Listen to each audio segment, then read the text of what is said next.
Donc, bonjour, bienvenue. Merci au CAB de nous recevoir. C'est pas la première fois qu'on vient ici. Dans le fond, je me présente, Isabelle Guérard. Moi, je travaille à la QDR de Sherbrooke et région depuis plusieurs années.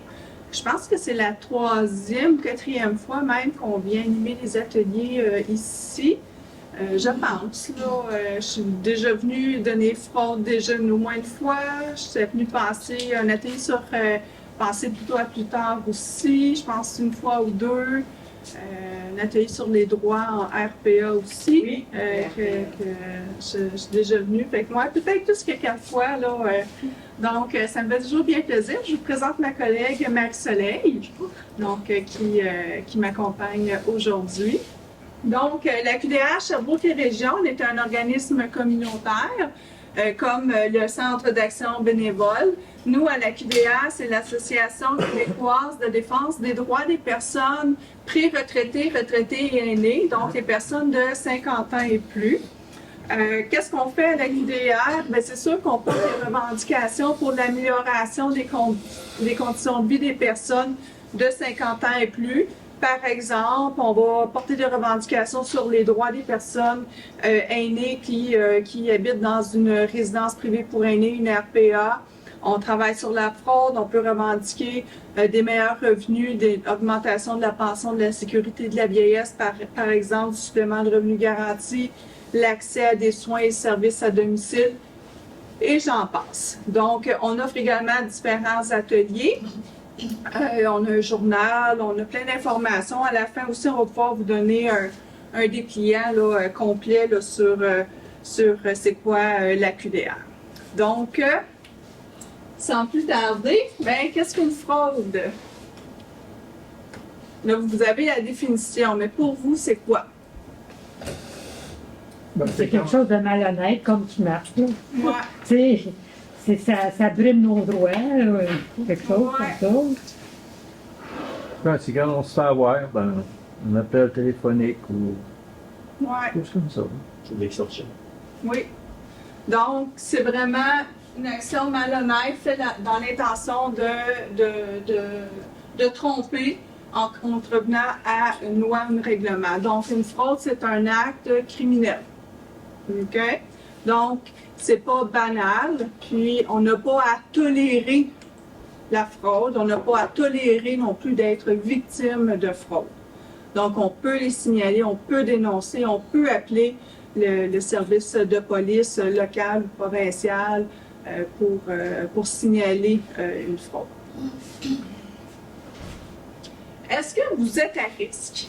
Donc, vrai ou faux, les fraudeurs ciblent les personnes peu instruites. Ben, ça, c'est vrai. Vrai? Non, c'est tout le monde. Oui, mais Ils vont retourner plus instant. Donc, c'est faux. Donc, les fraudeurs ne vont pas seulement cibler les personnes peu instruites. Il y a des personnes qui peuvent être très instruites et être très bien ciblées par les fraudeurs. Est-ce que la majorité des fraudes sont commises par des étrangers, des personnes qui habitent en dehors, par exemple, du Québec ou du Canada? Non. oui. Il y en a beaucoup, en tout cas. Non, à cause d'Internet. Il y en a beaucoup à l'intérieur. Bien là, l'Internet, ça brise toutes les frontières, là. Mais effectivement, c'est faux. Il y a autant de fraudeurs qui habitent ici au Québec. Ils nous font croire qu'ils sont à l'extérieur. Bien, souvent, ils vont utiliser toutes sortes de mécanismes pour... ouais. Mais il y a des fraudes de l'extérieur aussi. Oui. Ouais. C'est parce que s'ils sont à l'extérieur, ils sont sûrs de ne pas se faire prendre. Bien, c'est beaucoup plus difficile. Ben, c'est ça. C'est ça. C'est quand on est victime d'une fraude qui vient, par exemple, d'un pays européen ou d'un pays africain ou en Asie, oh là là, ça commence à être un peu plus difficile, particulièrement pour les corps policiers ici d'enquêter. Donc, il faut vraiment que ce soit des gros stratagèmes mondiaux, puis il faut que les corps de police de différents pays se mettent ensemble. Je ne dis pas que ça se fait pas, ça se fait, mais pas pour l'ensemble des fraudes. Par étranger, moi j'avais vu aussi, est-ce que ça peut arriver par la famille proche? Oui. étranger, famille proche. Ben, en fait, c'est ça.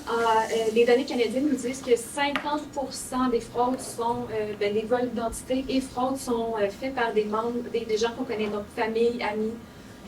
C'est étonnant. C'est pour ça.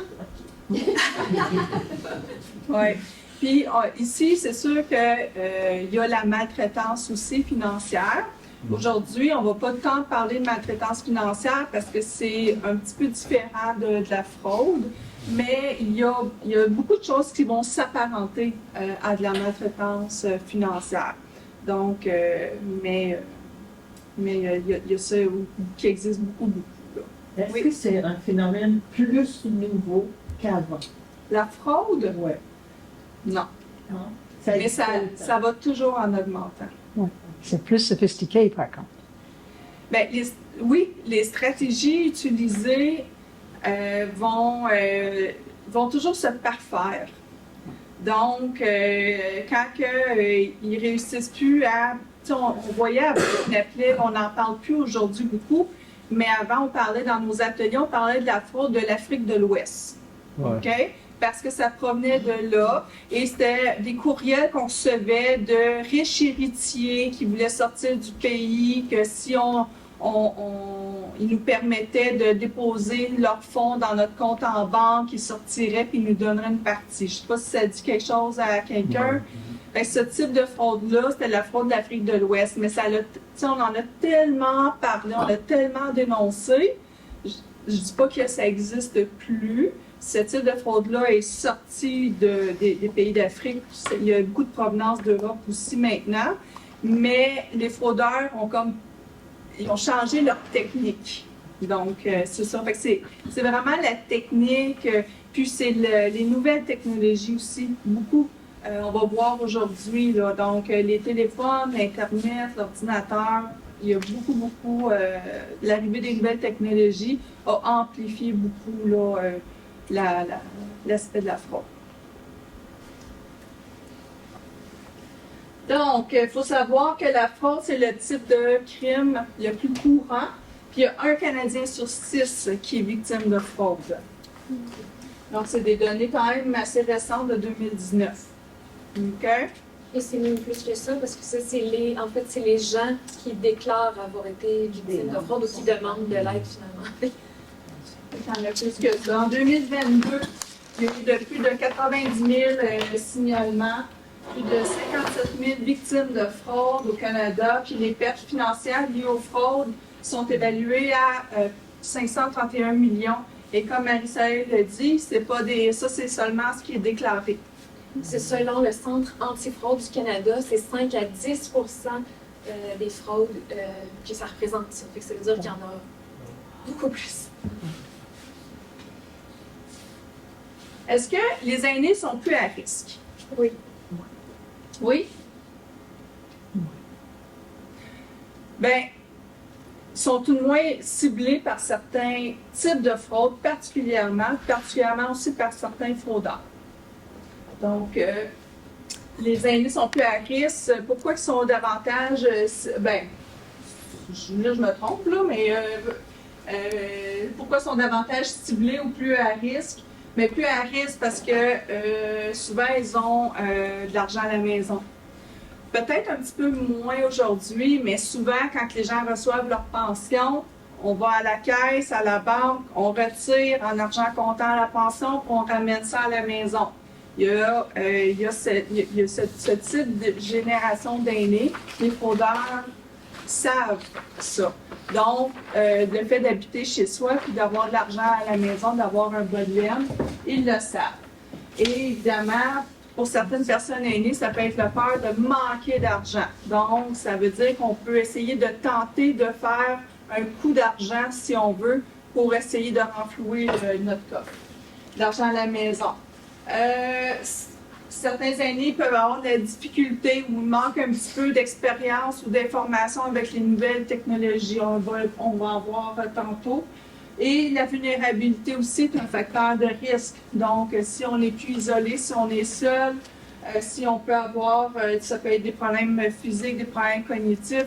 Donc, tout ça peut contribuer à être plus à risque d'être victime de fraude. Être propriétaire. Pourquoi être propriétaire, c'est un facteur de risque? Parce que c'est isolé. Plus isolé. C'est souvent, dans le fond, quand il y a un couple, puis aujourd'hui, l'espérance de vie des femmes est plus élevée que les hommes. Souvent, c'est madame qui reste seule aussi à la maison. Donc, ça peut être un facteur de risque. Juste avant, Oui. ces critères-là, là, c'était juste pour vous montrer qu'au-delà d'être aîné, c'est pas être aîné peut vous mettre plus à risque selon si vous avez les facteurs de risque là, qu'on vient de voir dans la diapositive avant. Mais ces facteurs-là sont encore plus importants. C'est-à-dire que n'importe qui, n'importe quel âge, qui a ces caractéristiques-là, est plus à risque que si seulement il est un aîné. C'est pas... Ouais. Donc, si on a tendance aussi à ne pas solliciter de conseils pour faire des achats. Donc, c'est important de solliciter des conseils auprès de personnes de confiance.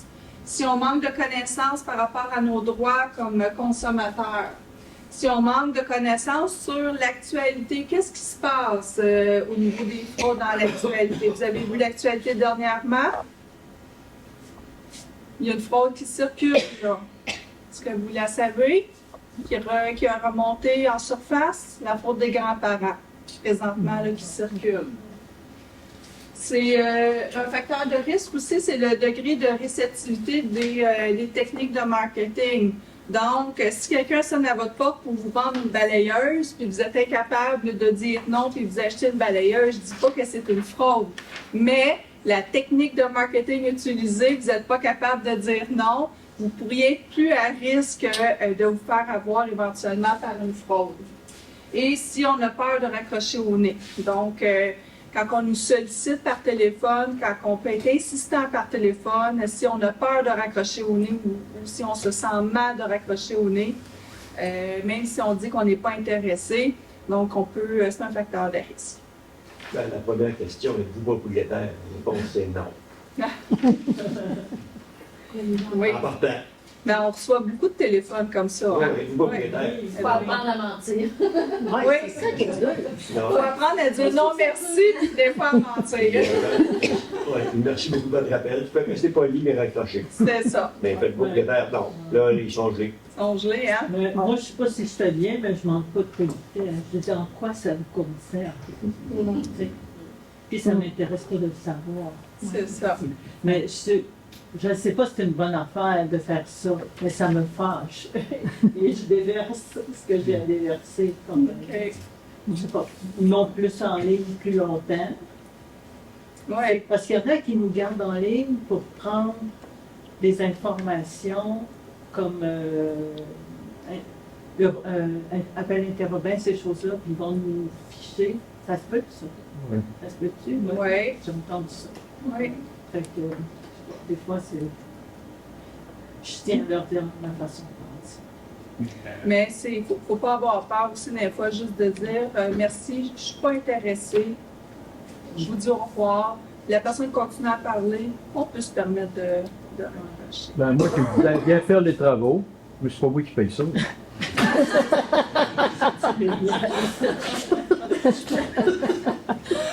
Il y en a plein qui est là. Tu te demandes le numéro de téléphone. Oui. Tu vas les rappeler. Ah, là, ils ne pas de Non. C'est pas le- Moi, j'ai un autre facteur de risque que j'ai remarqué. Je connais quelques personnes dans la région qui parlent un peu d'anglais, qui recevaient des appels de téléphone frauduleux en anglais, qui ne comprenaient pas complètement, puis sont tombés là-dedans à cause du fait, au lieu juste de dire maintenant c'est quelque chose que je ne comprends pas, puis accrocher. Ils ont suivi l'affaire, puis ils sont tombés dans des fraudes à cause de ça. C'est C'est dommage. vraiment, là, si ça a été en français, ils auraient compris tout de suite. Comme c'était en anglais, puis ils comprenaient partiellement, Ouais. ils sont tombés là-dedans. Puis quand on n'est pas à l'aise, puis qu'on pense qu'on va le voir tantôt, en effet, Ouais. c'est le sentiment d'urgence qui est provoqué. La réaction doit être immédiate. Alors, quand on se sent un peu plus vulnérable, dans ce cas-ci, c'est souvent la langue qui était un peu la barrière. Donc, ça vient jouer sur la vulnérabilité. Puis moi, quand je reçois je réponds toujours en français parce que tout le monde qui m'appelle sont des francophones. Mais quand je reçois des appels en anglais, puis je réponds en français, puis ils sont pas capables de continuer la conversation. Je dis, ah, je viens de taper un autre. Désolée. Mais l'avantage qu'on a au Québec, c'est ça, c'est que Ouais. fraude de banque, de fausse banque qui le fait. Go party. Qui commence la conversation en anglais. Ma caisse, la banque ne s'adresse pas à moi en anglais. Fait qu'en partant, là, On raccroche. ils vont t'appeler en français. S'il y a vraiment urgence que ta carte de crédit est fraudée, ou Amazon, des affaires comme ça. Ah non. Ça arrive souvent, des gens attendent un colis, puis ils se font appeler en anglais, puis ça veut dire qu'il y a quelque chose avec un colis. Non. On va faire remplacer. Ouais. On recevait à un moment donné des téléphones, mais il n'y avait rien. Oui. Ah oui. C'était répétitif quand même. OK.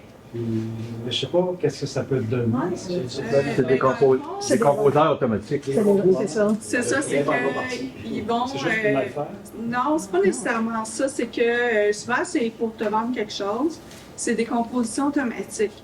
Sauf que la personne a fait autre chose à travers ça, ou il peut y avoir 4, 5, 6 lignes qui se recomposent automatiquement. Alors, la personne, dans le fond, des fois, est déjà au téléphone. Fait que là, vous répondez. Fait que, tu sais, c'est trop vite. Fait que là, mais je vous dis que vraiment, là, de façon très générale, là, tu sais, je vous dis, là, à 97% du temps, c'est pour vous vendre quelque chose. Un magazine, un abonnement, un journal. Fait que c'est pas grave si vous raccrochez, là. C'est sûr que je ne reste pas là. Tu sais, je donne peut-être 2-3 secondes. Là, Mais c'est ça. Généralement, là, c'est ça, là.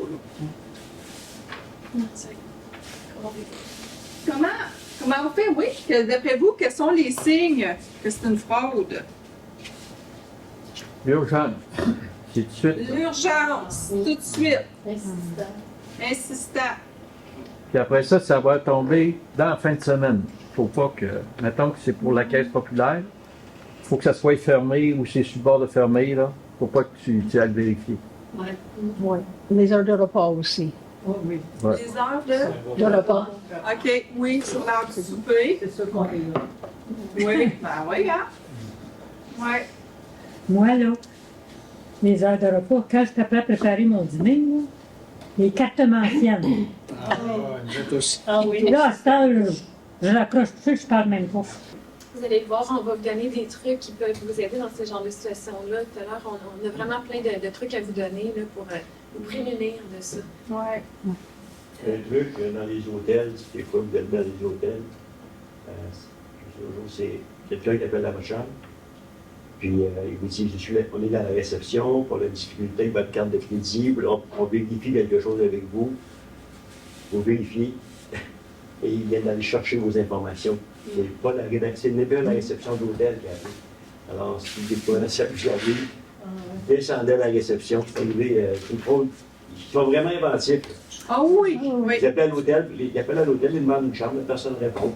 Alors, ben, la réception, on va le donner, moi, une autre carte de crédit, il y a une erreur, tout ça. C'est l'hôtel. Donc, Toutes les techniques sont bonnes, mais il faut se rappeler toujours à la base. T'sais, on va revenir à le concept de base. Ça peut être l'urgence, quand on vous demande des informations personnelles, quand on vous dit qu'il y a un problème, que ce soit avec votre carte de crédit, que ce soit avec votre abonnement Netflix, que ce soit avec votre compte Desjardins. Dès qu'il y a un problème, on raccroche, on dit non merci, on raccroche, puis on fait nos propres rendements. Parce que ça nous reste, hein? Ouais, c'est-tu vrai? Y a-t-il un problème? Bien, on raccroche, on répond pas, puis on va faire quoi? On appelle la compagnie, On appelle directement au numéro qu'on connaît. c'est ça. OK? On connaît, on s'en va en bas à l'hôtel, au service clientèle. Donc, on va vérifier dans les choses qu'on connaît. Donc, on détecte une fraude, ça a été nommé, c'est inattendu, c'est urgent, on vous met une pression. La pression, là, c'est, il y a un problème avec votre compte Desjardins. Il y en a-tu qui ont un téléphone cellulaire ici? Message texte, Oui. vous avez reçu ça, hein? Oui. Desjardins, des fois c'est le crédit d'impôt, quand que les gouvernements annoncent quelque chose pour les aînés ou pour n'importe qui, là. Le 2000 $ annoncé par Legault, là, il y a eu une vague de messages textes qui a été envoyé. Pour recevoir votre crédit d'impôt aîné, votre 2000 $, il faut que vous cliquiez sur le lien ici. supplément de revenu garanti aussi. Ils t'envoient un montant, ils disent qu'il y a un montant, il faut que tu cliques sur Y. Oui. Mais jamais que le gouvernement te dit un montant. Là, je suis allé voir directement dans mon dossier, c'est pas vrai. Pas vrai. Puis si j'avais cliqué sur Y, là, à ce temps, il y a comme une technique, là, qu'au lieu de verser l'argent, il te la siphonne là, dans ton compte. Là. Tu sais. C'est assez dangereux, ça. Oui. Parce que les téléphones cellulaires, là, c'est pas juste un téléphone. Ouais. C'est tout un ordinateur. Il y a avec beaucoup de données personnelles dans votre téléphone cellulaire. C'est inattendu, ça peut être aussi un concours. Vous avez gagné un concours. Mais pour pouvoir réclamer votre prix, vous devez payer les frais de livraison. Jamais de frais de livraison avant un concours. Tout ce qui est, un concours, frais de livraison, d'administration, ou si on vous demande aussi d'acheter quelque chose pour pouvoir réclamer votre prix, ça c'est complètement illégal. OK? Si le ton est menaçant ou au contraire particulièrement courtois, ça ne veut pas dire que c'est nécessairement une fraude, mais l'idée c'est qu'il y a une petite voix, une petite lumière rouge qui s'allume qui dit « Oh, je vais faire plus attention, je vais être vigilant ». C'est ça qu'on veut, notre objectif aujourd'hui, là, c'est que vous sortiez d'ici là, avec cette petite voix-là, cette petite lumière-là qui va vous faire dire bien, je vais pas réagir immédiatement, mais je vais m'écouter, je vais écouter ma petite voix intérieure.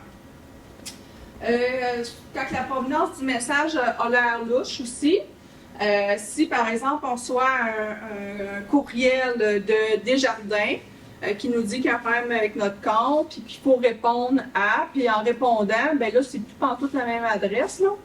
Ça, on peut se poser des questions, puis de toute façon, Desjardins communique très peu avec nous, là. On ne nous appelle jamais. Ils nous appellent pas. Puis quand Desjardins peut vous envoyer des... C'est ça, le Desjardins peut ou n'importe quelle institution bancaire peut vous envoyer des lettres, des courriels, mais c'est souvent pas sur votre dossier précis à vous. Si c'est sur votre dossier précis à vous, ça va être avec un conseiller particulier. Mais Desjardins, de façon générale, ils vont vous envoyer l'information, par exemple, ils vont avoir une assemblée générale, ils vont avoir... Alors, c'est de l'information très générale, mais c'est pas spécifiquement sur votre dossier. Il y a quelques années, il y a un courriel de Desjardins qui avait circulé, mais qui comportait des fautes. Oui, des fautes. Puis pas des fautes faciles à détecter, des fautes de ponctuation. Oui. Puis, en tout cas, moi, pour avoir enseigné, je les reconnais, les fautes. Ça n'a pas de sens. Ces organismes-là, ces institutions ont des services de lecture. Donc, ils ne peuvent pas laisser passer des virgules, c'est impossible. Donc, ça disait. Puis, j'avais vu plus tard, moi, je l'avais vu plus tard, quelqu'un à Québec l'avait vu aussi. Donc, il y avait. Tu sais, mais c'est subtil, là, parce que ce n'est pas des erreurs d'orthographe. Et avec toute. Juste le logo et tout, là, les couleurs parfaites. Ça peut être un indice parce qu'effectivement, dans beaucoup de fraudes, on voit des erreurs de français, mais ça ne veut pas dire nécessairement parce que parfois, c'est pas une erreur. Il y a une faute d'orthographe, mais c'est quand même quelque chose de Mais excusez, ça nous amène à être super méfiants parce que moi, j'ai eu cette réaction par rapport à Revenu Québec. C'était dans mon répondeur, il fallait que je rappelle, j'ai jamais rappelé. Puis ça a encore été la même chose jusqu'à ce que la personne m'appelle. Puis là, j'ai dû faire la recherche sur l'adresse à Sherbrooke. Ça correspondait. Mais j'étais sûre que c'était de la fraude. Et j'ai dit, pourquoi vous n'écrivez pas? Tu sais, dans ce sens-là. Mais ils doivent le savoir, ces institutions-là. Ils sont, étant donné la fraude qui est courante, ils ne peuvent pas utiliser les mêmes canaux, sinon nous mettre dans une mauvaise situation. Oui. Bien, moi, ce que j'ai remarqué dernièrement, c'est, je pense que c'est le gouvernement du Canada, il y avait vraiment une page, puis Puis j'ai pas cherché, mais je veux dire, ça m'est arrivé, j'ai cliqué sur un lien qui était légitime, là, j'avais vérifié, puis j'arrivais sur une page, puis ça me disait, rappelez-vous que le gouvernement communique jamais avec vous de telle façon, on va toujours communiquer de telle façon. Fait que des fois, d'aller voir, tu sais, sur leur site, comment ils communiquent normalement, ça peut nous renseigner sur, oh, ça c'est une fraude. Mais c'est vrai que c'est toujours aussi de plus en plus difficile de savoir comment ils communiquent avec nous, parce qu'on a vu aussi des sites Internet, c'est des répliques parfaites. C'est des sites Internet qui sont de compagnies, là je parle pas d'institutions bancaires, mais je parle de compagnies qui vendent des produits en ligne, là.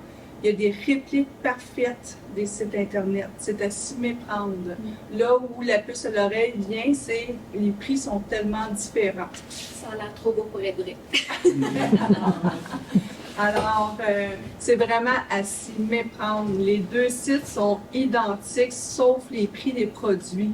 Donc, si la paire de bottes, au lieu d'être 300 $, elle est 56 $, c'est trop beau pour être vrai parce que la valeur de cette botte-là, elle est vraiment de 300 à 350 $. Donc, où c'est de l'information ultra secrète. Ça, il ne faut pas en parler à personne. Garde le secret pour toi. C'est vraiment une information privilégiée. C'est une occasion d'investissement. Tu vas faire beaucoup d'argent. On parle-tu de Norbeau? Donc aujourd'hui, quand même assez rapidement, on va voir quelques types de fraudes. Évidemment, on va voir le vol d'identité, la fraude affinité, l'arnaque amoureuse. On va voir également l'hameçonnage, l'arnaque des grands-parents, la fraude des grands-parents. Puis on va voir par rapport aussi à la fraude au niveau de l'investissement. Investissement puis la fraude par affinité, ça peut se ressembler là, à quelques égards. Donc, les fraudeurs, pour le vol d'identité, qu'est-ce qu'ils font? Ils volent vos informations personnelles pour pouvoir faire quoi avec vos informations personnelles? Emprunter. Emprunter une hypothèque. Emprunter. T'as acheté un camion en Alberta? Acheter un camion en Alberta. Donc, ça peut être, c'est ça, pour acheter des biens, des services, ça peut aller même sur le marché noir, acheter un faux passeport, des cartes d'assurance maladie, donc ça se vend, ça s'achète aussi ici au Canada des passeports, donc ça peut être un marché très lucratif dans le marché noir. C'est comme la faute que pour moi me fait le plus peur, disons, parce que il me semble que j'ai moins de contrôle. C'est BRP, c'est fait hacker des informations. Je travaillais chez BRP, Desjardins, c'est fait hacker. Oui. Ils ont toutes les informations, donc j'ai pas de contrôle là-dessus. Effectivement. Le vol d'identité, ça fait très peur. On a très peu de contrôle, puis c'est souvent très difficile de prouver qu'on est réellement qui on est. Ah oui. Donc on a, tout dépendamment de la fraude dont on a été victime, on peut avoir tout un chemin à remonter pour, quand on est victime, on l'a vu des fois à des émissions comme La Facture ou Enquête, des émissions, oui. Et, là, on est protégé chez Desjardins. Moi, ça finit, je pense, au mois d'avril. Equifax. Equifax, là. Puis TransUnion. Mais après ça, là, je veux dire, moi, si j'étais fraudeur, j'attendrais après ça. Mais c'est parce qu'Equifax veut que tu continues ton contrat. Oui, je sais, mais là, c'est le gars qui va le payer. Là. Ouais. C'est toi qui me parles de ça? Non, pas pour faire les alertes. Là. Mais pour avoir le dossier, là, Internet, c'est 2 piastres. Papier, c'est en tout cas. On va se renseigner. Semble-t-il qu'il y aurait une façon en allant en ligne sur le site d'Equifax, qui c'est à valider, non? Parce que c'est une information que je viens juste de recevoir. En allant sur le site d'Equifax, il y a une façon de s'inscrire pour avoir une alerte, mais qui est totalement gratuite. Donc, c'est-à-dire que les gens, s'il y a une demande à votre crédit, vous allez recevoir une alerte. Donc, quelles informations qu'ils recherchent?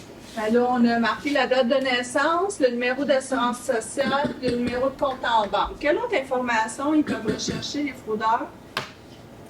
Vos goûts. Pardon? Vos goûts. le nom de votre chien, vos enfants, toutes les informations. Oui, oui. Ben, les mythes, là. Surtout. Les listes, l'adresse.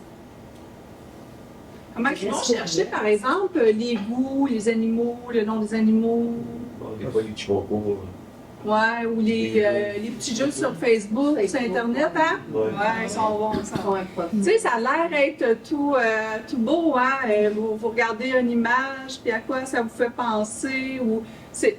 Il y a comme 10 questions, puis ça va vous donner, vous êtes le profil de quoi, vous ressemblez à telle couleur, mais vous devez répondre. C'est quoi votre animal préféré? C'est quoi le nom de votre chien? Puis là, à la fin de toutes ces réponses-là, ben vous êtes une personne ambitieuse, etc. Là. Mais là, vous avez donné plein d'informations, là.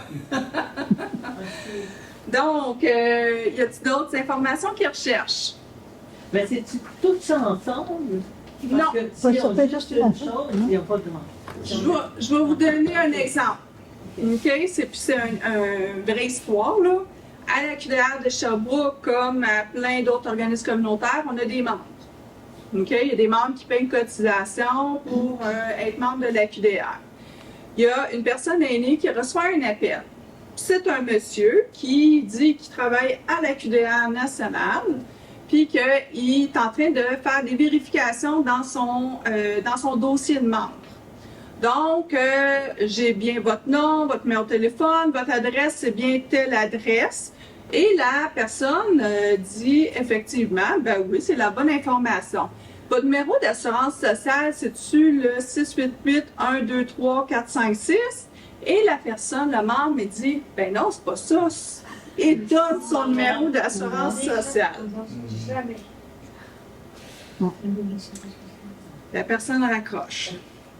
Là, ça y trotte. Ça y trotte. Elle garde ça pour elle 2-3 jours. Au bout de 2-3 jours, son institution bancaire qui le connaît depuis longtemps l'appelle. Il y a une nouvelle carte de crédit mise en votre nom, puis il y a déjà au-dessus de 6 000 $ de dépenses de fait dessus. Elle a été, la personne a été très chanceuse dans sa malchance, dans le sens où la caisse a réagi immédiatement et a immédiatement mis fin à. Mais comprenez-vous qu'avec le nom, l'adresse, le numéro de téléphone, le numéro d'assurance sociale, en quelques heures, une carte de crédit a été émise en son nom. Fait que ça ne prend pas toutes les informations, ça en prend quelques-unes, des fois des informations très ciblées, mais ça ne prend pas toutes les informations. Le nom de votre mère, des choses comme ça. Le nom de jeune fille de votre mère. Ouais. Vous pouvez aller le chercher autrement, puis après, il y a le groupe, tout ça. Ouais. Votre historique de santé, votre historique familial. Je pense à votre lieu de naissance, certificat de naissance, votre numéro de passeport, numéro de carte d'assurance maladie, permis de conduire. Allez-y. Je ne vais pas vous interrompre, mais par exemple, à l'heure actuelle, la SAQ est en ralentissement, là, puis là, ils ont trouvé une porte de sortie, c'est de nous inscrire sur une espèce de, je pourrais dire, comme des clients avec qui ils pourraient communiquer par Internet. Okay? Bon. Moi, j'attends quelque chose de leur part qui ne vient pas. Je dis, oh, on va aller voir ça. Mais le pedigree qu'il y a là-dedans, c'est plus j'en donne, plus ils risquent de perdre, de se faire voler. Ouais. Pas par mauvaise volonté de leur part, mais c'est un facteur de risque. Oui. Un peu comme ce qui est arrivé à Desjardins. Exactement. Donc, moi, je me méfie de ça. Mm. Ouais. Je n'ai pas besoin de ça. Je vais attendre. Ouais. Je vais attendre qu'ils rétablissent leur aide à l'île. Mais c'est vrai qu'on ne se sent pas trop à l'abri avec tout ce qui se passe. Puis on a nommé Desjardins, mais Revenu Québec aussi, là. C'est ça, ok. Pas mal, bien du monde. J'essaie de voir. Non, c'est pas mal. Combien d'entre vous ont leur carte d'assurance sociale sur vous, dans votre portefeuille? Moi, je le traîne pas. Non, on n'a pas besoin de mettre dans la... Vous n'en avez pas besoin. Puis ça, c'est vraiment une lettre seulement, parce qu'il y a trop de monde qui se faisait voler leur portefeuille. Le numéro d'assurance sociale, c'est un des des informations les plus prisées par les fraudeurs. Alors, si vous n'avez pas normalement, on n'a pas à utiliser au quotidien notre carte d'assurance sociale. Vous pouvez la mettre dans un endroit sécurisé là, pour ne pas l'utiliser le plus possible. Facebook aussi donne beaucoup d'informations. Bien sûr. Tu vas voir juste les amis. Oui. Là, tu sais que bon, tu regardes les noms de famille, tu es capable de faire des liens, ça doit être son petit-fils, sa petite-fille, c'est ça. Puis sur Facebook, là, si on part 2 semaines à Cuba, là, l'hiver, là, puis qu'on dit bon, ben, bye bye tout le monde, moi je pars 2 semaines à Cuba. On vient d'offrir de l'information privilégiée à du public. Il y a beaucoup, j'ai lu quelquefois plusieurs usurpations d'identité. Comme quelqu'un va prendre votre compte Facebook, puis il va dire, vous jouez pour l'ami. Ben oui, il la connaît, elle me demande. Je réponds oui. 2 heures après, elle va, comment ça va, Daniel, ça fait longtemps qu'on ne s'est pas parlé. Oh, je ne sais pas trop ça. Tu ne m'appelleras pas 11 heures le soir pour me demander. Tout de suite, là, tu vois pas, OK.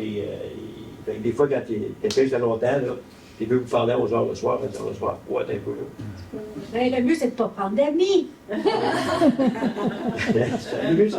Ben, écoute, une façon de vérifier, c'est quand quelqu'un te demande un jour d'amitié, parmi ses amis, il y en a-tu que je connais?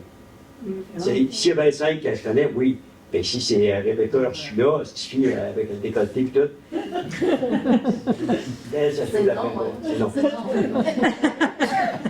Donc, c'est une façon de reconnaître un peu les gens. Là. Parce qu'en fait, vous êtes dans des comités, vous connaissez beaucoup de gens, ça se peut que ce soit quelqu'un qui. Ouais, pas On va revenir sur les fraudes amoureuses, justement, plus tard. Oui. Donc, puis les informations, comment qu'ils les trouvent? Ben, quand on leur donne, hein? Des fois, on leur donne à notre insu. Dans la nécrologie, malheureusement, des fois, on donne beaucoup d'informations. Hein? C'est pas pour mal faire, là. C'est notre proche qui est décédé, on veut que ça soit beau, que ça soit un beau message. On veut nommer tous les membres de la famille impliqués. Puis je dis pas qu'il ne faut pas faire de nécrologie, là, c'est pas ça que je dis, mais il faut juste penser, tu sais, c'est juste de l'avoir en tête, l'information qu'on donne dans une nécrologie, parce qu'on a souvent le nom de jeune fille de la mère, parce qu'on a vu des fraudes de type d'identité de personnes qui sont décédées, hein. Donc, on donne souvent dans la nécrologie le nom de jeune fille, on donne tous les membres de la famille. Ça peut aller jusqu'à la cause du décès. Donc, on peut, en voyant la cause du décès, on peut savoir qu'il y a eu une historique de santé X, Y, Z. Alors, voilà. C'est que ça peut, Mais souvent, les fraudes des grands-parents, ça vient de là. Oui. La nécrologie, prennent le nom d'un petit enfant, puis ils attendent quelques mois quand même, mais Ils attendent, mais on voit les noms des petits-enfants. C'est gentil. Oui. On voit quand c'est, on voit le conjoint, la conjointe survivant. Donc là, les fraudeurs savent qu'ils sont seuls. Fait que oui, c'est vraiment beaucoup. On donne beaucoup d'informations au niveau de la nécrologie. Ça peut être le courrier aussi. Donc, faire attention, si vous jetez votre courrier, de bien déchiqueter vos papiers. Même si on pense qu'il n'y a pas beaucoup d'informations dessus, il faut faire vraiment attention là, sur ce qu'on jette, soit aux poubelles, mais au recyclage aussi. Ou si vous ne recevez pas vos courriers aussi. Oui. Une facture, vous avez l'habitude d'un état de compte, vous le recevez tout le temps, vous ne le recevez pas. Posez-vous la question, ça se peut que quelqu'un ait fouillé dans votre poste, puis ait pris ça pour avoir l'information. S'il veut faire des factures, il y a bien bon. Il y a beaucoup d'informations aussi, donc votre nom, votre adresse, puis souvent il y a d'autres informations personnelles. Oui. En ligne, c'est de plus en plus facile avec Internet. Hein? Aujourd'hui, là, je peux taper une adresse, puis j'ai un numéro de téléphone qui sort avec un beau nom. Il y a eu une fraude qui a été ciblée, je sais qu'à Sherbrooke, ça l'a sévi, là, mais ils tapaient, dans le fond, les fraudeurs tapaient un plus vieux nom. Donc, de la génération, par exemple, des 70 ans et plus. Je vais donner, puis il n'y a pas de Georgette. Donc, on tapait Georgette, et là, il y a peut-être 10 Georgettes à Sherbrooke, Et là, ils sortaient toutes, puis là, ils prenaient des chances. Donc, ils ciblaient vraiment des personnes avec des vieux noms. Donc, c'est comme ça que ça peut être facile avec Internet. On peut taper, il y a des résidences privées pour aînés qui ont été davantage ciblées, par exemple, avec la fraude des grands-parents. Comment ils ont fait? Bien, c'est facile de trouver l'adresse d'une résidence privée pour aînés, fait qu'ils rentrent l'adresse, puis là, avec ce qu'on appelle les répertoires inversés, bien, ils ont la liste des personnes qui habitent là, qui ont leur numéro de téléphone. Wow. Non. Donc, voilà. Les téléphones, les connexions sans fil non sécurisées aussi. Donc, on est au garage, on fait notre changement d'huile, on attend, puis là, on nous offre d'Internet, un Wi-Fi gratuit, on se connecte là-dessus, puis là, ben là, j'ai 1 heure d'attente. Je vais faire, moi, aller sur accéder, je vais aller payer mes factures. On n'est pas sur une ligne, un Internet sécurisé. Je ne dis pas que vous allez vous faire frauder automatiquement, mais vous ne connaissez pas les personnes qui sont autour. Quand je dis autour, c'est pas nécessairement la personne assise à côté de vous, là. Le tour, il peut être grand. Ça peut être pratiquement dans l'autre bâtisse à côté, là, tout dépendamment de la technologie utilisée pour propager le réseau Internet. Fait que ça prend toujours le SHTTPS. Ouais, du cadenas. Ouais. On va le voir tout à l'heure, Ouais. évidemment. Est-ce qu'il y en a beaucoup d'entre vous qui ont des cellulaires intelligents?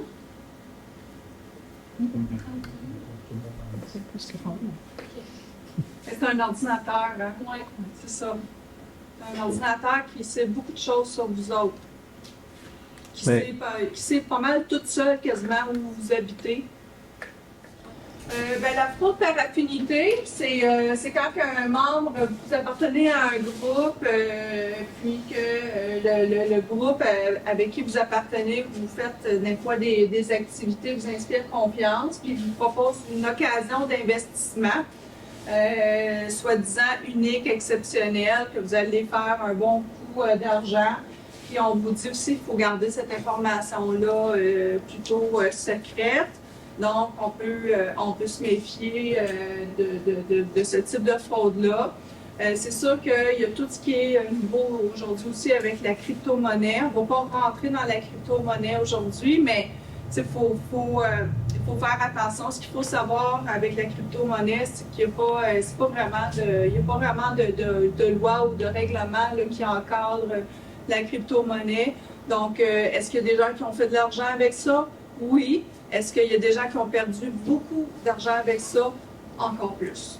Donc, c'est pas la crypto-monnaie pour l'instant n'est pas encore une fraude, mais ça ne veut pas dire qu'il n'y a pas des fraudeurs qui utilisent la crypto-monnaie pour s'enrichir.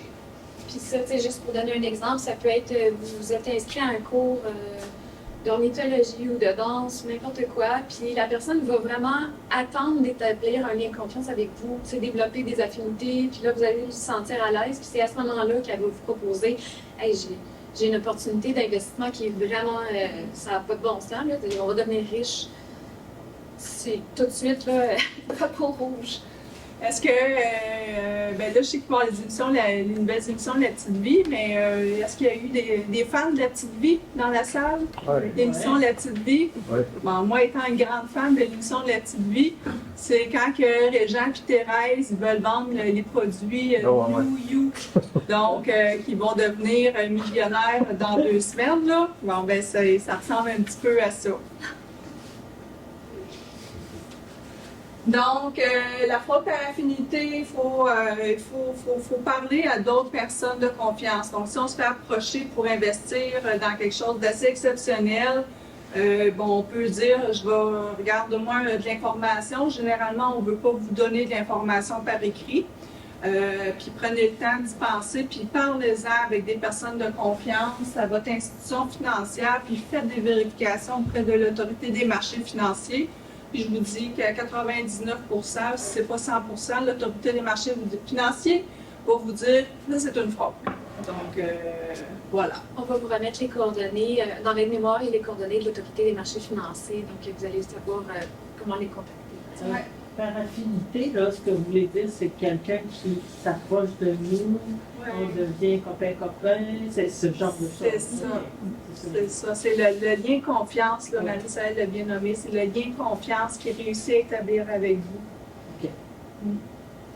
L'arnaque amoureuse, est-ce que ça vous dit quelque chose? Ouais. Pas personnellement, on a entendu parler. Ouais. Il y a beaucoup de personnes aînées qui se font prendre avec, malheureusement, avec l'arnaque amoureuse. Donc, c'est une personne que vous avez rencontrée sur un site Internet, sur Facebook ou tout autre médias sociaux qui prétend avoir des sentiments pour vous. Des fois, c'est pas dès le début, hein? Fait que c'est plus des conversations de type amical, puis à un moment donné, ben, il y a une relation qui se développe, puis il y a des sentiments là, qui se développent. Puis, si on est victime de l'arnaque amoureuse, on a vraiment et réellement des sentiments qui se développent pour cette personne-là. Donc, la personne rencontrée en ligne, bien souvent, si vous la rencontrez sur Facebook, va vous demander de maintenant de communiquer avec elle via Messenger, mais on peut vous demander d'aller sur d'autres applications de type WhatsApp. Souvent, cette personne-là aussi affirme qu'elle habite à l'extérieur du pays ou qu'elle travaille à l'extérieur du pays. C'est pour cette raison-là que vous ne pouvez pas la rencontrer en personne. Il y a souvent une photo de profil qui est comme tirée des revues. Elle est soit trop parfaite. Ursula peut être un exemple de...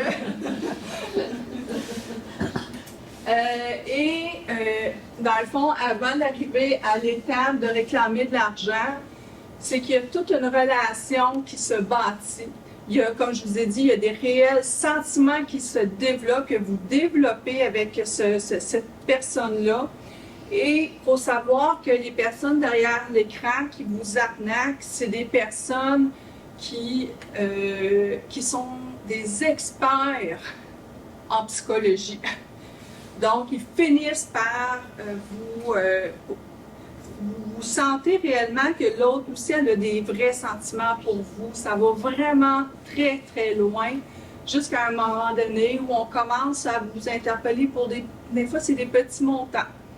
Oh, je suis mal pris, j'ai une facture, mon logement, j'ai de la misère à te payer ce mois-ci parce que là, je viens de changer de job. Tu peux juste m'aider? J'ai juste besoin de 500 $, je te le remets à ma prochaine paye. Puis des fois, les montants vont être en augmentant. Hein. Ça peut être un membre de sa famille qui est malade, ça peut être, ben là, je suis mal pris. Donc, il y a toutes sortes de raisons qui peuvent être invoquées. Et souvent, c'est un malheur par-dessus l'autre. Hein. Quand on accepte de donner de l'argent une fois, ils vont se réessayer, ça, c'est certain. Puis bien souvent, vous pensez parler à une femme ou un homme, puis c'est complètement pas ça. Vous pensez parler à une femme, c'est un homme. Vous pensez parler à un homme, c'est une femme. Dans le fond, vas-y. Non, je voulais juste dire qu'il y avait eu un bon dossier sur Radio-Canada. En tout cas, il avait montré 3 situations là, de personnes qui s'étaient fait frauder. Il y avait un homme et une femme. Ça peut avoir des conséquences désastreuses, effectivement. Donc, si vous connaissez des gens, Ils sont difficiles à aider, par exemple, parce qu'ils croient tellement que quelque part. C'est ça. Fait que demander à quelqu'un qui est amoureux d'une autre personne de dire tu peux plus voir cette personne-là, c'est. Oui. Oui. Donc, c'est important, on va le répéter, de jamais envoyer d'argent, de ne pas communiquer nos renseignements personnels, mais aussi de ne pas envoyer de photos compromettantes. Parce que si on a vu des situations aussi où la relation se développe, puis là, il y a des photos compromettantes qui sont envoyées pour « Ah, j'aimerais ça te voir ». On s'entend, ça peut être des photos, on peut penser coquettes, mais après ça, quand c'est le fraudeur revient avec ces photos-là, puis il dit « ben là, si tu m'envoies pas d'argent, ces photos-là, ils s'en vont sur Facebook, ou je les envoie à tous tes amis, ou... malheureusement. Vous avez connu. Bon, celle-là, ça fait un peu de temps. Il a dit qu'ils l'ont déjà vu. Ses amis l'ont déjà vu. On va leur donner. Ça ne fera pas peur. Ils les ont tous déjà vus, c'est pas grave. De toute façon, prévenir. On la propose pas, mais C'est pas mal vite, Daniel. L'hameçonnage, bon, on en a parlé un petit peu là, tantôt. Là, ça peut être un appel, un courriel, un texto. Dans le fond, c'est que ça peut passer par une entreprise, une institution bancaire, ça peut être le gouvernement. On a même vu le corps policier. Moi, j'en ai reçu de la GRC. Je ne sais pas si vous en avez reçu. Moi, j'en ai reçu un de la GRC là, me disant que si je ne paye pas tel montant, que j'allais être arrêtée. Là. Ouais. Moi, j'avais reçu une chose de la GRC, puis c'était la République du Canada. On est rendu de République. Oh ben, gadon. Ouais, donc c'est ça. Fait que des fois, ça peut être, on a vu Belle, Vidéotron, fait que on dirait qu'il n'y a plus de limite hein, aujourd'hui. Là. C'est ça qui est difficile, là, de départager du vrai et du faux. Canadian Tire, je ne sais pas si vous en avez reçu. J'ai gagné quelque chose derrière moi.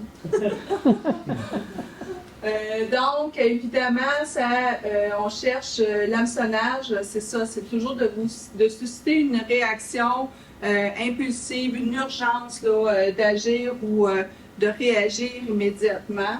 On vous demande de valider de l'information, de transmettre un renseignement personnel ou on vous demande de cliquer sur un lien, de répondre avec un Y. On a tout nommé ça tantôt.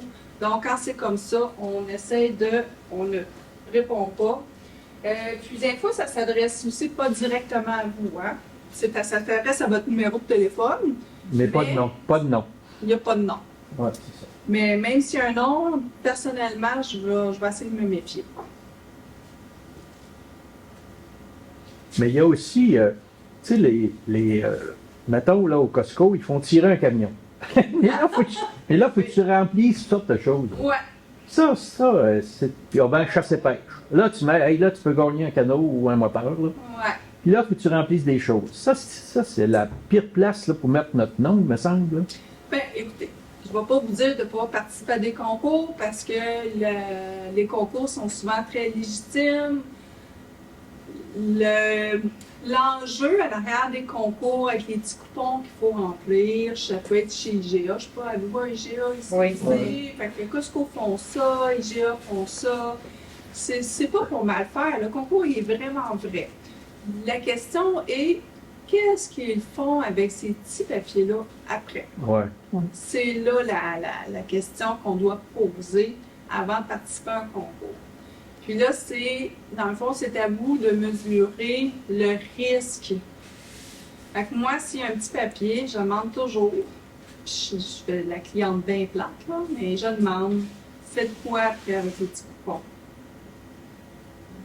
C'est plate comme ça, parce que sinon, qu'est-ce qui se passe? Vous savez? Des données sont vendues. C'est vendu. Mm. OK? Tout est mis dans l'ordinateur, les coupons que vous remplissez par papier, puis c'est vendu. À des compagnies, c'est pas nécessairement vendu à des fraudeurs, là, mais c'est vendu à des compagnies de télémarketing. On a vu pour les nouveau-nés, longtemps ça. Et c'était avec le nouveau-né qui s'en venait, tu remplissais le papier, tu fais la chance de gagner un cadeau. Ouais. Et 2 mois après, tu recevais une invitation pour assister à la démonstration de meubles pour les jeunes enfants. Oui, puis vous recevez un appel d'une compagnie pour vous vendre des riz, puis tout ça. Ouais. Qu'est-ce que vous pensez de la carte SIM? Tu parlais d'IGA tantôt. Oui. À cette heure, c'est ça le problème aussi. Hein? On a plein de cartes partout. Oui. Dans tous les magasins, il y a des cartes. La carte moi, la carte SIM, la carte ci, la carte prière. On fait quoi avec tout ça? Oui. Je sais pas, j'ai pas de réponse. Je vais être plate comme ça. Moi, j'ai refusé il y a 2 magasins d'embarquer le net parce que la première chose qu'ils demandent après mon nom, mon adresse, c'est ma date de naissance. Et j'utilise ma date de naissance pour d'autres fins, des fois au téléphone.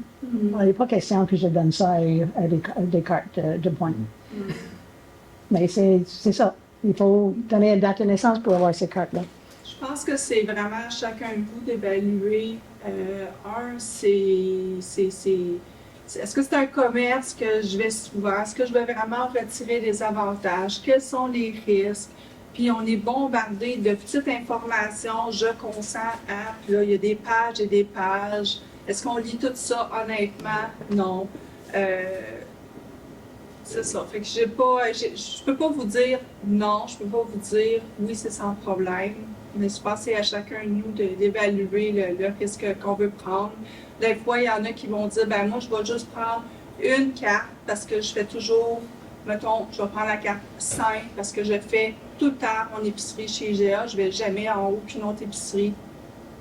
C'est à chacun de vous de... Donc, pour l'hameçonnage, on ne clique pas sur les hyperliens, on ne répond pas aux messages texto. On peut, puis là, on parle d'Internet, là, mais des fois, c'est un appel. Hein. Tantôt, l'exemple du membre de la QDR, c'était vraiment un téléphone, là, un appel téléphonique. Alors, on met fin à l'appel, puis si on n'est pas certain, ben là, on va chercher nous-mêmes le bon numéro de téléphone de l'organisation, puis on rappelle. Il y a quelqu'un qui l'a dit un peu plus tôt aujourd'hui. On rappelle avec le numéro officiel, par exemple, de notre institution bancaire pour vérifier si réellement il y a un problème avec notre compte. Ma copine, elle disait, ben là, elle est décédée, mais elle disait tout le temps, il ne faut jamais dire oui quand on répond. Il faut dire allô. Parce que si on dit oui, ils peuvent se servir de ça pour recopier le oui puis t'envoyer du stock que tu n'as pas. C'est pas la première fois que je l'entends. Je l'ai entendu aussi, par exemple, avec des appels de type horoscope, là, astrologie. Quand on dit oui, quand on répond oui, allô, par exemple, oui, il vient s'installer automatiquement. Donc quand c'est une ligne payante, en disant oui, on accepte. Alors là, il y a des frais qui peuvent déjà partir. Il y en a qui ont, j'ai entendu aussi qu'il y a comme un enregistrement qui est fait. Desjardins aussi fait de la reconnaissance vocale maintenant. Oui. Fait que si ces gens-là enregistrent ton oui, c'est ta voix, c'est ta vraie voix. Là. Ça fait que, je sais pas si ça peut aller jusque-là chez Desjardins. Je sais pas. En tout cas, c'est à voir. Ouais. Ça se fait là. C'est ça que vous dites non? Non. Mais j'en ai déjà entendu parler, mais j'ai jamais rien, on n'a pas lu rien d'officiel par rapport à ça, mais vous n'êtes pas du tout le premier là, qui m'en parle. Pareil pour un oui, puis là, il y a des frais, là, que ça commence à s'additionner. Là, on arrive avec des factures de téléphone, puis là. Même sur un site où tu peux acheter un produit, puis là, tu dis, oh non, c'est pas ça que je veux, ça peut être marqué oui ou non. De même pas cliquer. Même pas cliquer sur le nom. Puis aller fermer sur le X en haut. Ouais. Parce que même si c'est marqué oui ou non, c'est l'équivalent de oui ou oui. Tu sais, pour eux autres, aller le fermer par le X en haut. Donc, ça peut être marqué Georgette dessus, puis ça ne change rien, de cliquer à leur place. Donc, il y en a des choses. Il y en a des choses. Ouais. Oui, le salle. Oui, c'est juste ça, c'est fini à 15 heures. Moi, à peu près 15 heures, il est 2h22. À peine un peu plus la moitié. Mais on aura plus 15 et quart aussi. Là, c'est pas Mais ça va bien, ça va rondement. OK. L'arnaque des grands-parents, ben ça, on s'en avait entendu parler. Comment qu'ils font? Ben, la nécrologie, en tout cas. Ouais. Non, il va appeler quelqu'un, puis il va dire qu'il y a eu un accident d'auto, ben il est en prison au Mexique. Puis là, ils vont dire, mettons, ils ne savent pas le nom. Elle dit, ah, c'est elle qui va donner. Finalement, la personne âgée, c'est elle qui va dire le nom. Ah oui, c'est ça, grand-maman.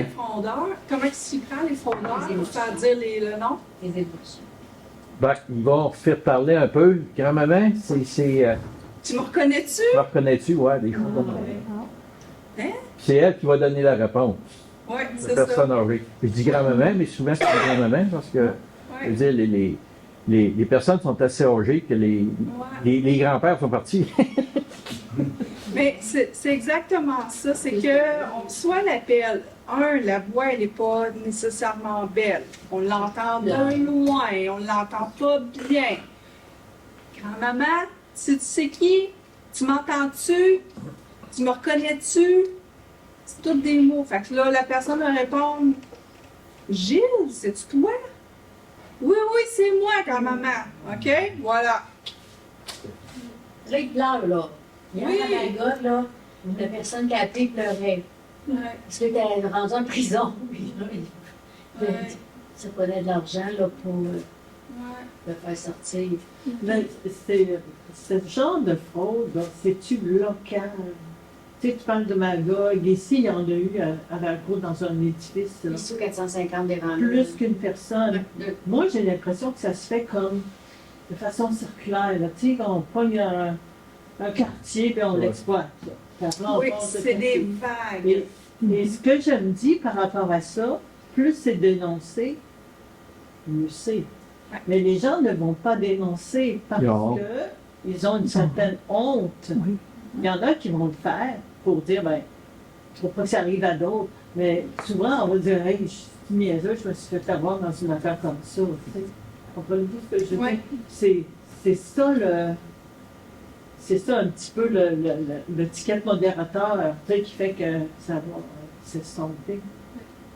Puis nous, on est là pour dire, ça arrive à tout le monde de se faire avoir, pas besoin d'être aîné. Ça arrive à tout le monde. À chaque semaine, presque Isabelle et moi, on reçoit soit un appel, un courriel, un texto frauduleux, puis c'est comme, bon, et des fois, c'est facile à dire, ça, c'est une fraude. Et d'autres fois, on est comme, c'est vrai? Tu sais, il faut se le rappeler, ok, moi, je vais appeler à la place, tu sais, pour voir. Fait que tout le monde est à risque. Il n'y a pas de gêne à avoir de dire « Ah, je me suis fait avoir ». On s'est tous fait avoir un petit peu, jusqu'à un certain niveau, sur certaines fraudes. Puis, l'arnaque des grands-parents, là où ça a évolué beaucoup, c'est là où on voit comme des vagues, des quartiers, des villes qui sont plus ciblées que d'autres, c'est des vagues. C'est que les premières arnaques des grands-parents, on voyait souvent ça que, ben là, il faut que tu m'envoies de l'argent. Fait que là, la personne devait se déplacer dans un centre de type... oui, merci. Je m'en dis Best Western, mais c'est ça même chose, c'est pas parler de ça. Donc, la personne devait se déplacer dans une place pour faire un transfert d'argent. Alors, des fois, juste le fait de se déplacer, se poser des questions, appeler un membre de la famille. Fait que là, les fraudeurs, malheureusement, ils ont amélioré leur technique, si je peux dire ça comme ça, c'est que là, ils ont des équipes, hein? Alors, il y a un facteur qui va passer chez vous chercher de l'argent. Il y a un livreur qui va passer chez vous. Mon avocat va passer chez vous chercher l'argent. Ils sont rendus là. Alors, c'est pour ça que c'est souvent par région, fait que là, quand ils se font prendre, quand ils se font dénoncer, ben là, ils peuvent plus opérer pour quelques mois, quelques années dans la région. Fait que là, où ils vont switcher de région s'ils se sont pas fait prendre. Donc, les grandes municipalités sont plus à risque. Non, pas nécessairement. Non, il y en a eu. Parce que ici, ce qui est l'avantage ici, c'est qu'il n'y a pas d'endroit facilement. Je dis pas qu'il n'y a pas beaucoup de commerce, mais c'est moins rapide, par exemple, pour aller faire un transfert d'argent. Donc, plus qu'on est dans une grande ville, plus que faire un transfert, c'est plus, je vais dire, c'est plus plausible de dire, ben, on va aller directement chez vous chercher l'argent, vu que faire un transfert, par exemple, je ne sais pas s'il y a un bureau de transfert d'argent ici, là, à Valcourt. Vous ne descendrez peut-être pas à Sherbrooke, là. Avec le fraudeur, il sait ça. Puis souvent, c'est ça, il y a la première fois, c'est la personne qui se prétend être votre petit enfant. Puis vous recevez un deuxième appel un peu plus tard d'une autre personne qui dit là, je suis du service de police de X place et votre petit-fils, on détient votre petit-fils, il faut envoyer de l'argent. Donc là, des fois, là, c'est ça qui convainc les gens. Ouais. Oh, mon petit-fils est vraiment dans la merde, j'ai besoin de l'aider. C'est pas la police, finalement. C'est ça. Fait que les techniques sont bien rodées, là. Puis ils vont s'assurer là, de vraiment de créer ce sentiment-là d'urgence que vous devez aider votre petit-fils, votre petite-fille, votre neveu, votre nièce, peu importe. Puis ils vont tout faire pour vous faciliter la vie pour avoir votre argent. Mais ils déstabilisent aussi les gens au niveau émotif. Parce que c'est toujours un drame. Oui. Tu sais, là, hier, la situation, c'était, bon, le gars, il a fait un face-à-face. Puis l'auto avec qui a fait la face-à-face, c'était une femme enceinte. Elle risquait de perdre son bébé. Puis là, lui, c'est parce qu'il a fait des textos. Tu sais, il a pris son téléphone, fait qu'il était au volant. Donc, il était comme accusé au criminel. C'est pour ça qu'ils l'ont emmené en prison.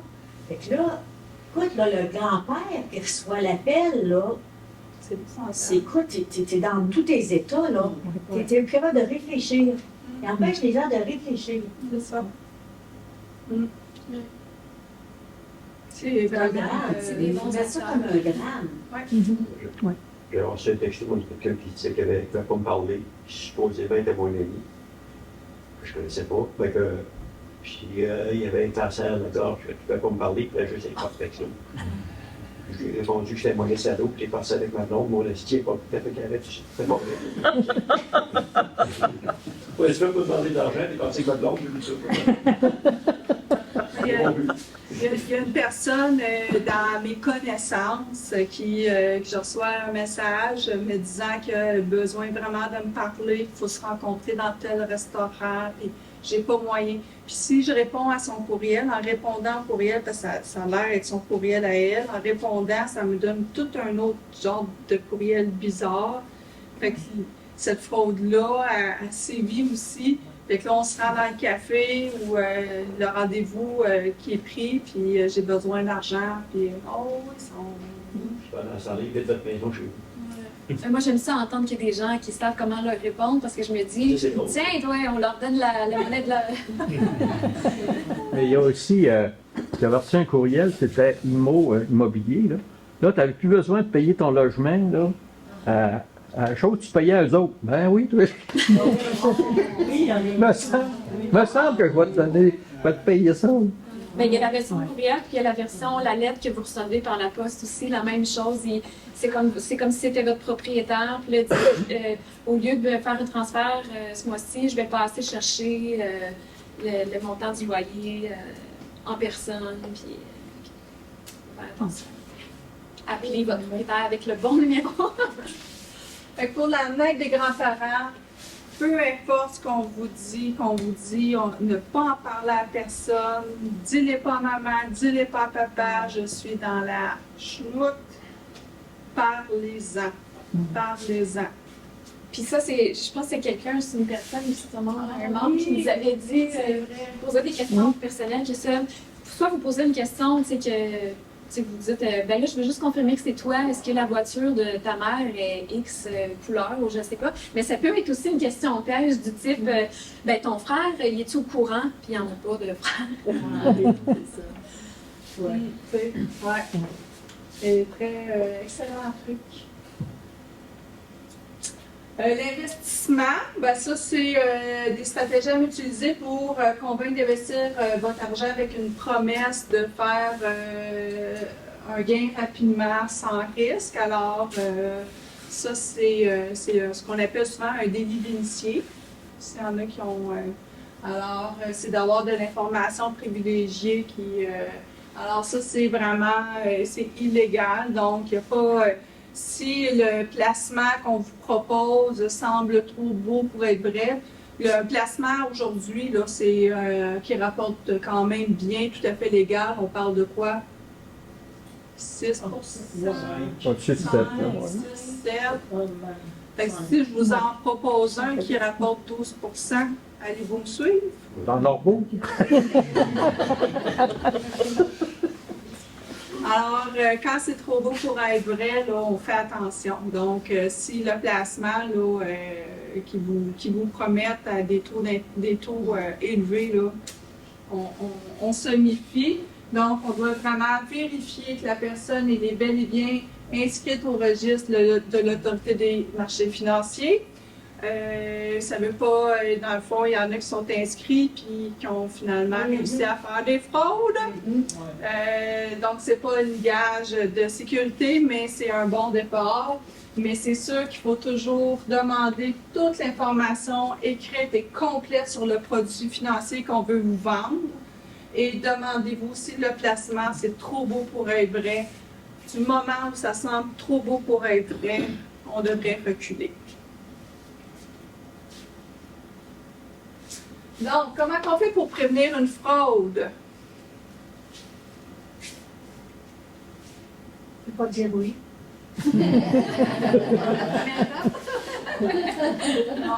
Apprendre à dire non, merci. Ouais. Mais on a été illuminé par rapport à toutes les choses qui peuvent se produire quand on reçoit un message qui est douteux pour une raison quelconque, mais on réfléchit 2 fois avant de faire de quoi avec. Ouais. Puis on nous demande d'aller vite, là, puis Oh non.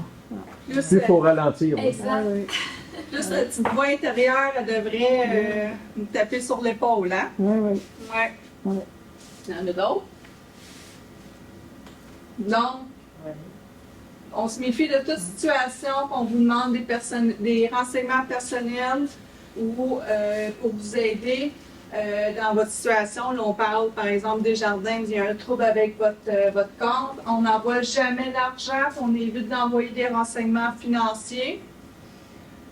On pose des questions si on n'est pas certain, si ce qu'on nous donne comme information. Quand on pose des questions et que les réponses sont de nébuleuses, oh, ben là, je t'expliquerai ça une autre fois, ou on peut dire, ben, je vais y penser, non merci. Pose des questions, faites des recherches. Donc, si on n'est pas certain, on rappelle au bon numéro, on va directement sur le site qu'on connaît, nous, sécurisé. On va vérifier les informations et on peut toujours demander l'opinion d'un ami ou d'un membre de la famille en qui on a confiance. Et on peut se faire aider aussi. Des fois, ça peut être des appels qui reviennent, mais dans votre cas, votre soeur est avec vous. Des fois, ça nous aide un petit peu là, à mettre fin à quelque chose.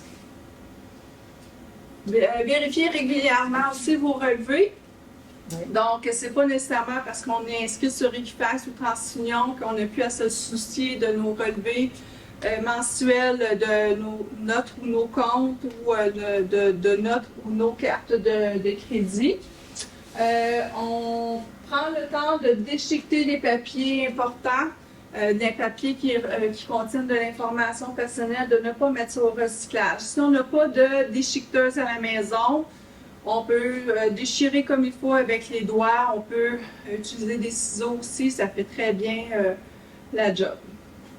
Vous savez, les slips de caisse enregistreuse Oui. qu'on paye avec notre carte de crédit, C'est j'ai facile. jamais vérifié. Mais est-ce qu'il y a dessus le slip, il y a notre numéro de carte de crédit? Non, non, il n'est pas complet. Pas Pas complet. Il y a les 3 derniers numéros. Non? C'est ça. Ouais. Parce que moi, je Ouais, pas ça. c'est les 3 ou les 4 derniers numéros. Puis, Ok. ouais. Mais ça peut quand même informer un fraudeur sur vos intérêts. Si on parlait des bouts, des. Moi, je sais pas si je le mettrais pas.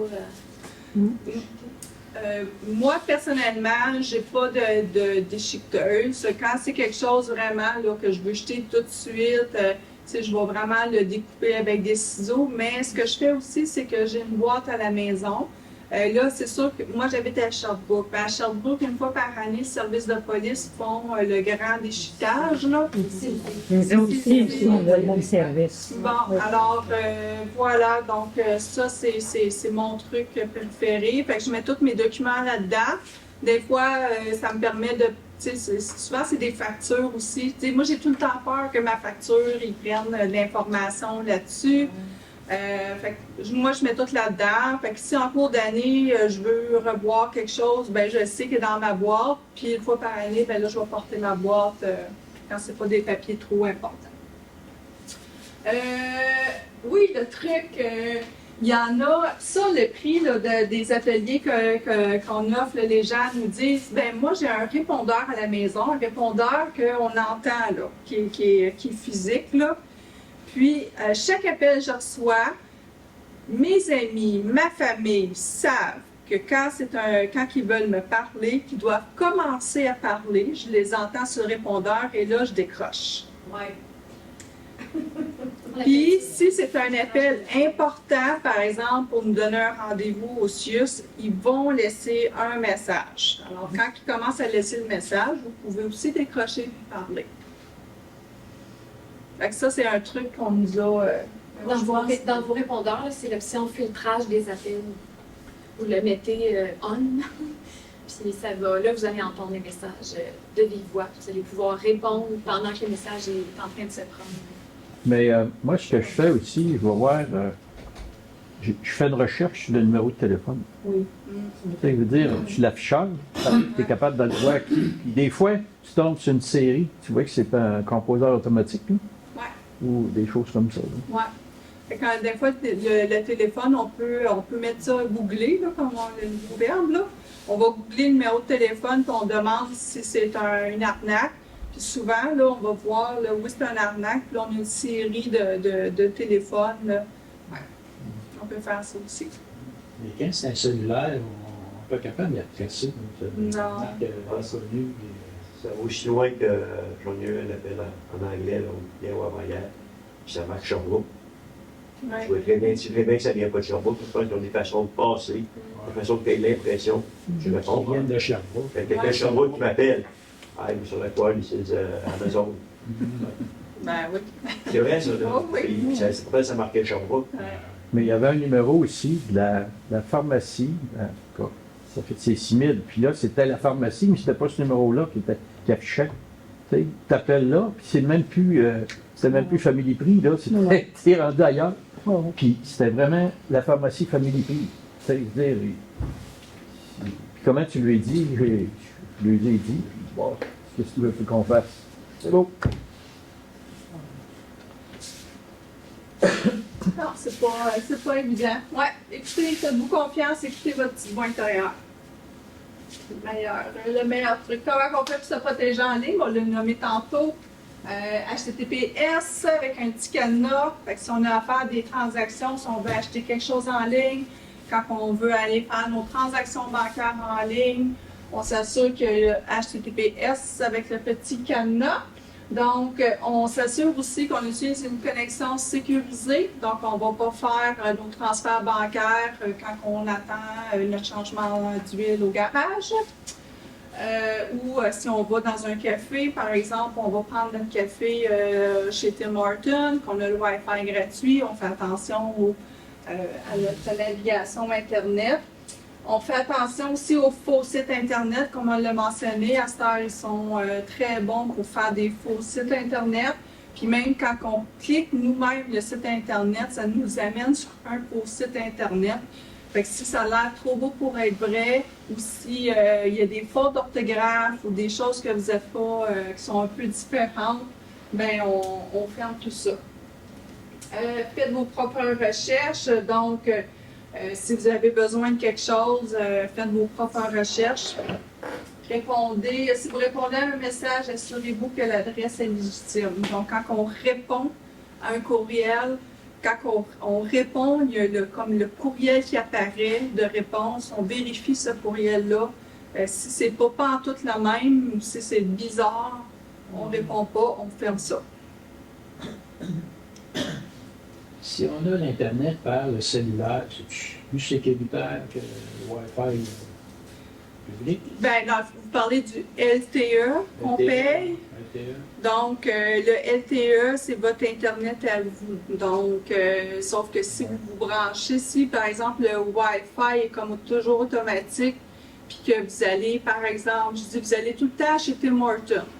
Puis chez Tim Hortons, vous êtes déjà branché une fois sur le Wi-Fi. Bien, si votre Wi-Fi est automatique, il va lâcher votre LTE, puis il va se brancher automatiquement sur le Wi-Fi du Tim Hortons. Je prends cet exemple. C'est Zip, à Sherbrooke, c'est Zip. Ben, tu l'as à l'hôpital, tu l'as dans toutes les C'est ça, des fois c'est ça. Zip. Hein? C'est public, ça. C'est public, ouais, je sais, mais c'est pas protégé, c'est comme la bibliothèque. Ah, c'est pas protégé. Ouais, il y a les Zip aussi, hein? Le zap. Le Zap, Zip, Zap, Zap. C'est Zap? Zap. Ah, c'est Zap, ok, oui, Zap. OK. Mais là, il faut accepter les conditions. Oui. Il y a quelques années, le gouvernement fédéral il nous offrait de nous inscrire à une liste pour ne pas être dérangé. Ça marche pas. Ça marche pas. Ça marche plus. Elle existe, là, c'est qu'il y a eu une période de temps, il fallait vous réinscrire, mais maintenant c'est à vie une fois que vous êtes inscrit. Non, c'est bon. Oui, C'est pour ne pas bon, c'est pas déranger parfait. les mesures. Mais c'est pas parfait. C'est pas C'est parfait. C'est ça. Ben, moi, j'avais l'habitude de répondre, ben, voyez, moi, je suis sur la liste, vous m'appelez, donc je vais communiquer votre numéro. Quelque chose du genre. Ouais. Mais Ça veut dire dérangez-moi plus. ça existe, mais c'est pas grave. Oui, mais sinon, c'est possible, comme la dame, de demander là, de bloquer un numéro spécifique. Oui, qu'ils font, je sais pas quel. Oui. Ben, en même temps, si les gens changent. De numéro tout le temps, des fois, c'est difficile. C'est ça, c'est. Ouais, ça se fait encore. Donc, c'est vraiment important de porter plainte. Pourquoi? Pour mettre fin soit à l'exploitation ou à la fraude. Donc, si on veut qu'il y ait une fin, on ne veut pas que ça perdure dans le temps. C'est important aussi de porter plainte parce que c'est une façon aussi de reprendre du pouvoir. Même si on a eu honte de se faire prendre, c'est aussi une façon, on peut voir ça comme de reprendre du pouvoir sur sa situation. Puis évidemment, quand on porte plainte, mais ça peut aider aussi à ce qu'il y ait éviter qu'il y ait d'autres victimes. Ça peut aider des fois les policiers à faire dans leur enquête. On a déjà vu des situations aussi où la personne aînée, là, elle a appelé la police, puis les policiers ont embarqué en disant, ben, tu veux-tu continuer d'être la victime, puis on va être là avec toi en arrière de toi. Ça, c'était une fraude où ils passaient chez eux chercher l'argent. Bien, quand la police était cachée, puis quand le fraudeur est arrivé pour collecter l'argent, quand il a sonné à la porte, ils l'ont arrêté là. Alors, ça porte pas toujours ses fruits, mais des fois, ça peut porter fruit le fait de dénoncer une fraude. Donc, qu'est-ce qu'on fait en cas de fraude? Bien, on peut noter tous les renseignements concernant la fraude. Ça peut être la date, l'heure de l'appel téléphonique, le numéro si on a un afficheur. On peut signaler l'incident à notre service de police local ou la Sûreté du Québec. Signaler l'incident, on va tous vous donner les ressources sur le Centre antifraude du Canada. Et évidemment, si on pense être victime de fraude, bien, ce serait important aussi de vérifier nos comptes, nos relevés bancaires, les cartes de crédit.